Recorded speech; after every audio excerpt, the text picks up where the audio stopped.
தக்காளி தோசை இறங்கலையாடாமோ? ஏன் பிடிக்கலையா உனக்கு? ஐயோ, இப்படி இந்த ஒரு மாவு தோசை ஊத்தி இப்படி மாவு காலி ஆயிடுச்சு. நைட்டு தக்காளி தோசை பண்ணினேன். அது இப்ப காலையில இதுங்க தக்காளி தோசைலாம் வச்சது கிடையாது இது வரைக்கும். சரி சொல்லிட்டு வச்சுட்டு சாதா தோசை மாவு 2 கரண்டி மாவு தான் இருந்தது. சாப்பிட்டுட்டோம் நாங்க.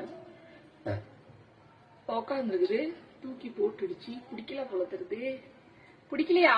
அங்க வா. தக்காளி தோசை வச்சேன். ஃபர்ஸ்ட் காலையில வேணான்ட்டு போயிடுச்சு. அதுக்கப்புறம் இவளோட ஃப்ரெண்ட்ஸ் எல்லாம் சாப்பிட்டு போயிட்டாங்க. உங்களுக்கு தட்டுல காணும். இது பாருங்க எவ்வளவு நேரமா ஸ்நாக்ஸ் வேணும்ட்டு ரவுடி பண்ணிட்டு உட்காந்துருக்குது.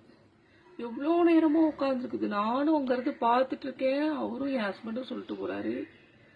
உட்காந்தே இருக்கிறதுக்கு என்னதான் வேணும்னு தெரியல. ஏதாவது ஸ்நாக்ஸா தான் வச்சு விட்டுட்டு போறாரு அவரு.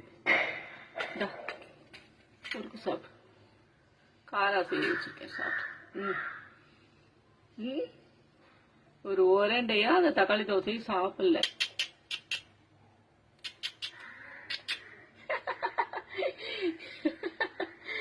அடிக்கடி இந்த வேலையை பண்றா பாருங்க. நான் தான் முறுக்கு எடுத்துட்டு போய் ஏன் சாப்பிடல?